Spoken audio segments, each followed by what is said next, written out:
It was one of those mornings that felt too peaceful for its own good.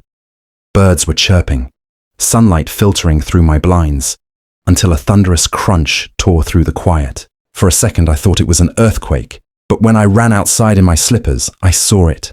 My cedar fence, my brand new cedar fence, lying flat like a crime scene. And at the center of it all was a silver Honda Civic, hood steaming, bumper cracked, and behind the wheel, a teenage boy with panic all over his face. He looked up, wide-eyed. I can explain. I crossed my arms. You'd better start explaining fast, because unless my fence decided to throw itself under your car, I'm not buying it. Before he could answer, I heard the unmistakable sound of high heels clacking down the street. Clack, clack, clack. And then came her, Karen, perfectly styled blonde hair, oversized sunglasses, and that HOA clipboard she treated like a weapon. Oh my God! What did you do, Tyler? She shrieked, storming over. Then she turned to me, her expression shifting faster than a traffic light. You're going to have to pay for this. I blinked. Me? He's the one who crashed through my fence. Karen huffed. Your fence was built too close to the sidewalk. It's technically a hazard. If my son hadn't hit it, someone else could have. You should thank him for finding the issue before it hurt someone. I couldn't help but laugh. One of those dry, disbelieving laughs that come out when words fail you. You want me to thank him for destroying my property? She folded her arms. That's exactly what I'm saying. And if you don't fix that fence according to HOA guidelines, I'll have to report it. At that moment, I knew two things. One, Karen was absolutely out of her mind. And two, this wasn't going to end with an apology and a check. As the tow truck hauled away the car and Karen whispered furiously at her son, I stared at the wreckage of my fence, taking a deep breath.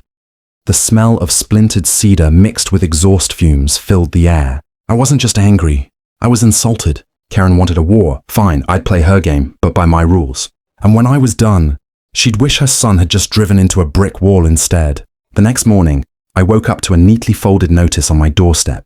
HOA letterhead, of course. The envelope smelled faintly of cheap perfume and entitlement. I didn't need to read the signature to know who sent it. It read, Your fence violates Section 4, Clause 8 of the HOA Property Boundary Code. Please remove or rebuild it to regulation standards within 10 days, or face a $500 fine. There was even a note scribbled at the bottom in all caps. Sincerely, Karen M., Head of Community Safety Committee. I actually laughed out loud. Not because it was funny, but because it was so Karen. Her son crashes into my fence, and somehow I'm the one breaking the rules. So, I decided to do what any sane, mildly sarcastic adult would do. I documented everything. I took photos.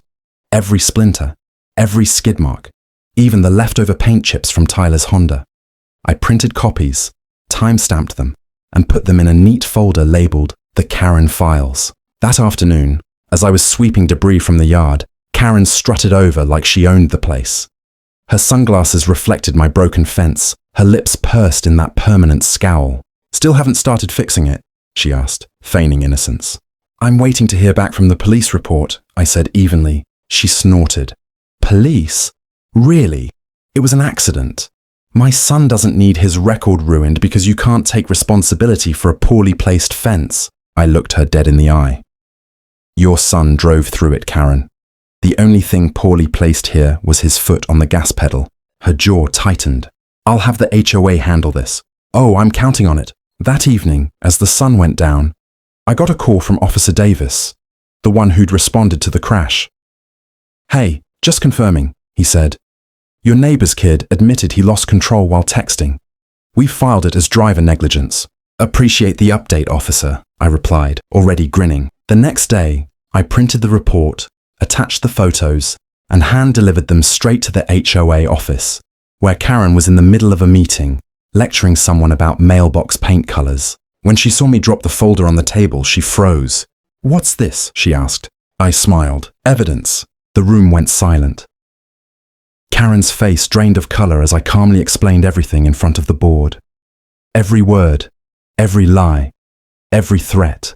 By the time I walked out, I could feel her glare burning into the back of my neck. That's when I realized Karen wasn't just embarrassed. She was plotting, and I had no idea just how far she'd go next. 3 days of silence. That's how long it took before the next storm hit. At first, I thought maybe, just maybe, Karen had finally learned her lesson. The neighborhood was quiet. No letters, no glares, no high heels echoing down my driveway. It was almost too calm. Then, one morning, I woke up to a pounding at my door. Bam, bam, bam. I opened it to find 2 HOA inspectors standing there, clipboards in hand and awkward smiles plastered on their faces. Behind them, I could see Karen at the curb, pretending to water her roses, but watching every move like a hawk. Good morning, one of the inspectors said.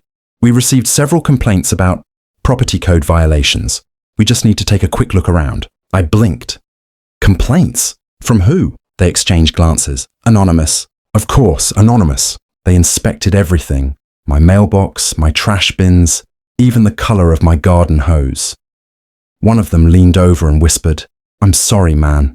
We know what's going on, but we have to follow procedure." When they left, Karen gave me a tight, victorious smile and waved. "HOA rules are rules," she said sweetly. That was it. I was done playing defense. That night, I sat at my kitchen table, sipping coffee and scrolling through my neighborhood forum. That's when I saw it. A public post by Karen. Certain residents in our community are refusing to comply with HOA safety standards. It's sad when people don't take responsibility for their actions. There was even a photo of my damaged fence. She'd blurred the house number, but everyone knew. I could have yelled, I could have posted back, but I didn't. Instead, I decided to outsmart her. Over the next 2 days, I got to work. I hired a licensed contractor, filed the proper repair permits, and rebuilt the entire section of the fence. Taller, cleaner, and perfectly within HOA regulations. Then, I printed every permit, receipt, and inspection record into a single file and made sure it landed on the HOA board's desk before their next meeting. When the day came, I attended, quietly in the back.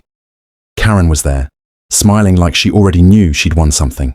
But when the board reviewed my documentation and realized everything was legal and code perfect, her smile started to twitch.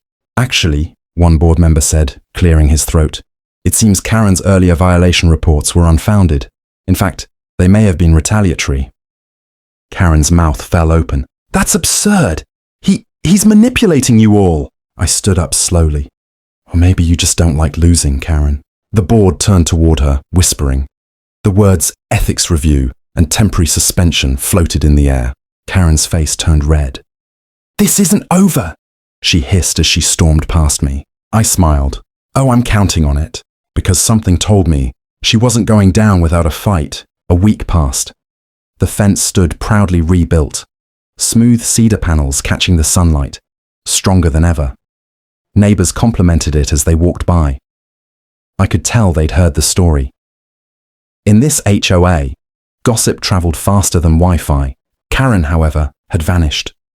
Her car wasn't in the driveway, her roses were wilting, and for the first time since I'd moved here, the street felt peaceful until I got the call. "Hey," Officer Davis said, his voice calm but firm. "We've got an update on that crash case. You'll want to hear this." Turns out, Karen's son, Tyler, had been driving without insurance that morning.